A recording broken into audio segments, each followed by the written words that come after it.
Republicans are going down to the wire as they try to find a way out of their showdown with President Trump over his national emergency to build a wall on the Mexican border. Republicans have just days to find a more palatable solution than the House-passed resolution blocking Trump's actions, which is expected to come up for a vote by Friday.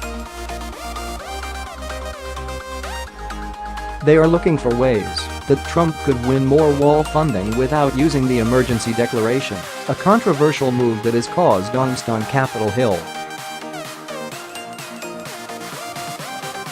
Without an off-ramp, the resolution of disapproval has enough votes to pass the Senate, and as many as 15 Republicans could vote for it.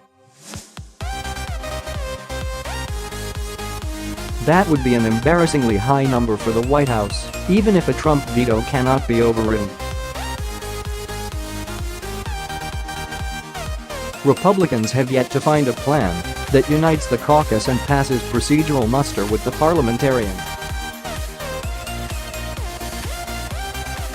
The talks have ranged from amending the resolution to passing a separate standalone measure. Leadership staffers have been deputized to scour the chamber's rules for help.sen.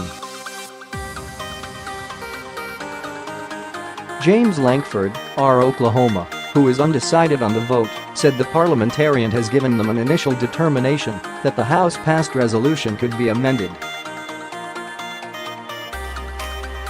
The emergency declaration fight presents a multi-pronged problem for Republicans, who need to agree on alternative language that both supports Trump on border security and expresses their constitutional concerns about his actions.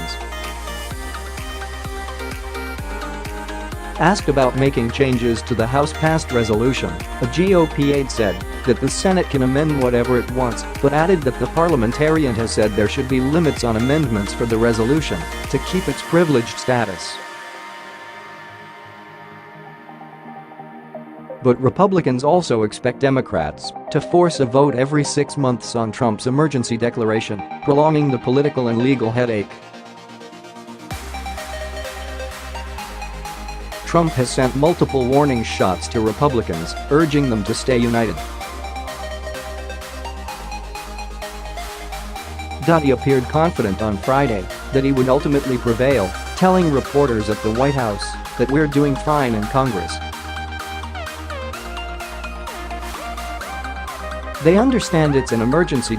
Senator Susan Collins, Maine, one of the 4 Republican senators voting for the resolution, predicted that more of her colleagues would come out against Trump, though she declined to speculate on how many. Though some GOP senators estimate that the number of Republican votes in favor of the resolution disapproving the emergency declaration could hit double digits, undecided senators have remained on the fence since then.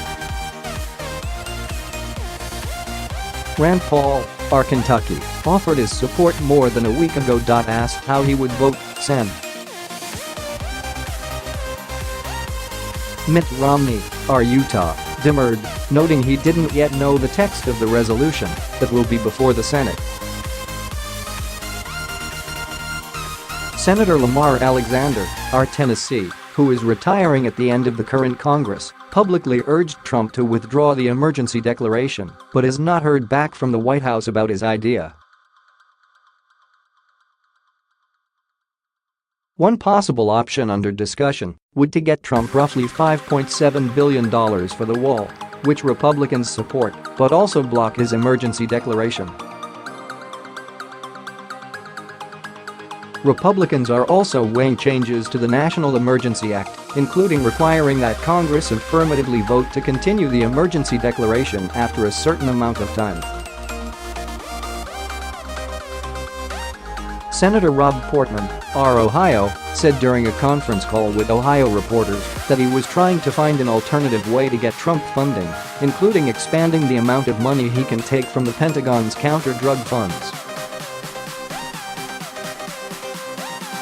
Trump is expected to take roughly $2.5 billion from that pot, though Republicans have floated expanding that to $4 billion. Republicans argue that Trump could access nearly $6 billion in funding without needing to declare a national emergency, significantly more than lawmakers think he can use before the end of September, which marks the end of the fiscal year.